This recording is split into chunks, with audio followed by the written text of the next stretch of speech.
I think that in this country we have been overprotecting for 40 years and people are used to that and they don't want to, they just say, okay, the government is taking care of us, so why would that change? We can't be like the little village of Astérix and Obélix.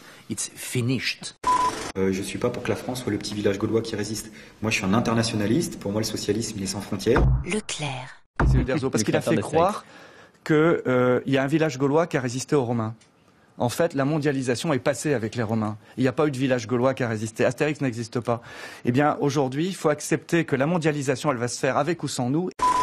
Les capitalistes, ils sont hyper internationalistes. Ah oui, voilà. Le problème, c'est d'en tirer de la graine pour notre camp à nous, le camp des peuples et des voix collectives. Moi, je le dis avec mes mots à moi. Après, chacun a des mots différents.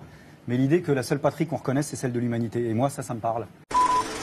On est convaincu qu'il faut un système où justement il y a la liberté de circulation. On est pour la liberté de circulation et d'installation. Pour nous, c'est ça une société moderne ou une société humaine. Nous, c'est l'ouverture des frontières, c'est la liberté de circulation. Mais ouais, bien sûr. J'espère qu'on construira, bien sûr, notre Europe à nous. Une Europe socialiste et même j'espère qu'on fera tomber les frontières à l'échelle du monde.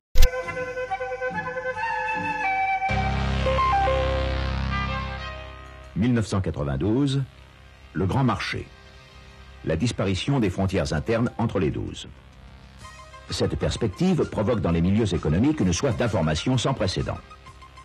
Pour y répondre, la Commission européenne décide de monter une journée d'information sur l'objectif 1992, privilégiant à la fois l'information des entreprises et la médiatisation de l'événement. En janvier 1987, la France est choisie comme théâtre de cette première expérience grand public. 2850 personnes, pour la plupart chefs d'entreprise, participent à cette journée.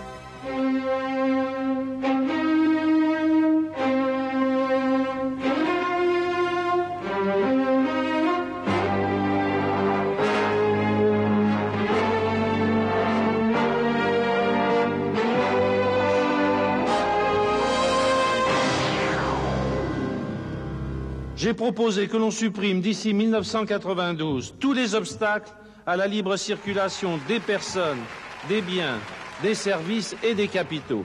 Indispensable également la suppression des frontières physiques. Il n'est pas de domaine où l'Europe doit trouver sa frontière. Supprimer les obstacles non tarifaires qui se multiplient, on le sait bien, par le goût invétéré qu'on a un peu partout pour le protectionnisme. Un des objectifs importants de la sortie de l'Union européenne, c'est que nous allons mettre un terme à la libre circulation des mouvements de capitaux. Article 63 du traité sur le fonctionnement de l'Union européenne. Cet article qui dit que toute restriction aux échanges de mouvements de capitaux entre les États membres et entre les États membres et les pays tiers, sous-entendus de l'Union européenne, sont interdites. Cet article-là, c'est celui qui a été créé par le traité de Maastricht de 1992, qui a été repris dans le traité de Lisbonne. Cet article, il explique les délocalisations.